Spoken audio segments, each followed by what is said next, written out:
How to use the Socratic method to increase confidence in day trading. So what do you guys think the Socratic method is without looking it up? What was Socrates known for? What was Socrates known for, and what do we call today, what it is that we call today the Socratic method? Naruto says, asking questions to find the logic behind beliefs. Harmon says, debate. I wouldn't say debate, but Socrates was known for asking questions. That's pretty much like all he did, was ask questions. So what is the Socratic method? It's asking questions. Now, I could obviously come up with a lot more questions than what I have, but the 5 whys: who, what, where, when, and why. Are you guys aware of those? The 5 W's, the 5 W's.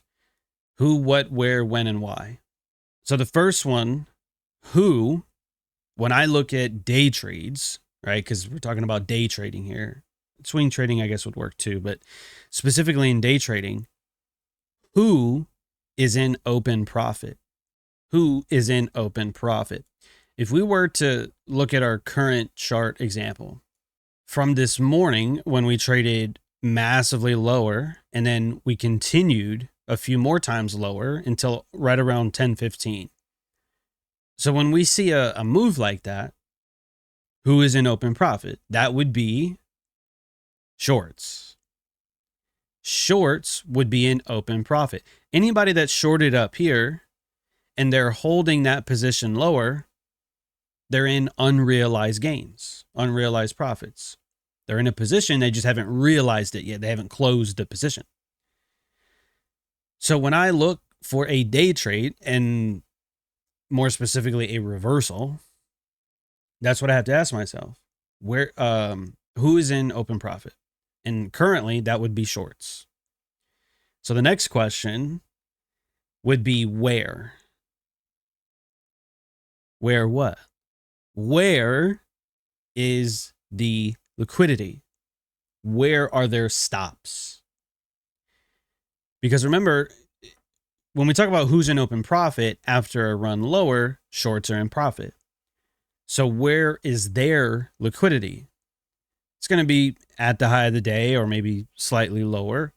There's going to be a lot of stops that are trailing down to a high or a lower high or a lower high, right? Something like that. There's going to be liquidity there too. On a super small scale, yes. Who is in open profit? Where is the liquidity? If we were to do top-down analysis, the next question, what does the higher time frame suggest? Higher, lower, maybe consolidation.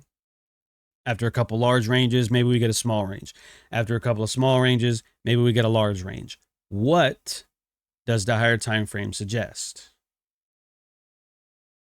Number 4, why should the market go higher, or why should the market go lower?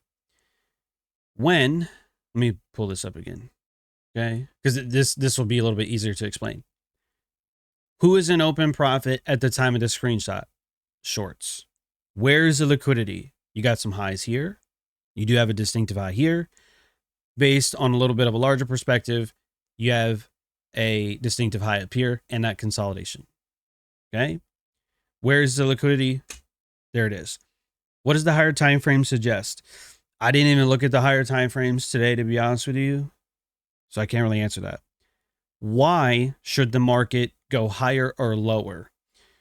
Well, in this case, given the 2 markups that we have, 1, 2, 3 formation lower, is it likely to make a 4th lower low versus going higher up to here? It doesn't have to go all the way up there to be profitable, but direction wise, why should the market go higher or lower? It should go higher because we have liquidity. It should not go lower because we have multiple stop runs and shorts are in open profit.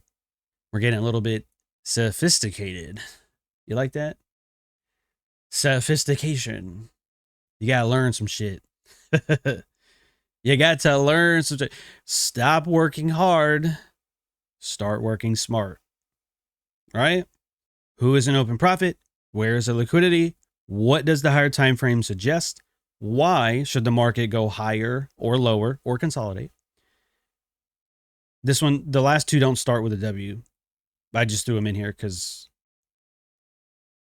why not? Does the market offer a setup? Does the market offer a setup? What is your model? Is it the Judas model? Is it the mitigation model? Is it the lazy traders model? You know, is it the NCE model? Is it a, you know, down candle or up candle type of model? Is it a time-based entry, right? Does the market offer a setup? It will or it won't. And the last one, okay, does the market offer a setup? The last one is, can a low risk, high reward setup be framed? Or what would probably be a little bit easier is, can you frame a low risk, high reward setup? Because you can have a setup, but if it doesn't offer low risk, high reward, then that may not be for you. Oh, this is only a 1-to-1. Okay, that's not a low risk, high reward setup.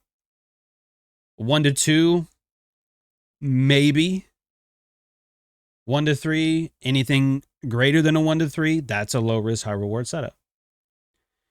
So it's almost like a checklist, if you will, not of specific confirmations, but I guess more of context. Okay, so I'll say 1, 2, 3, 4, 5. I'll say these 6 one more time, just in case you missed it. Okay, who is in open profit? Where is the liquidity?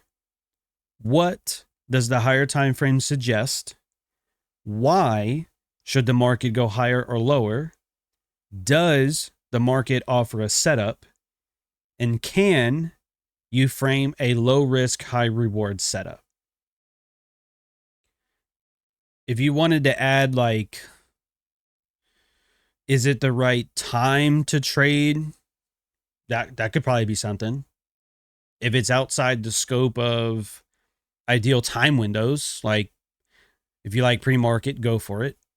Or if it's after hours, I don't usually trade after hours, right? So by answering some of those questions, that should give you more confidence in day trading.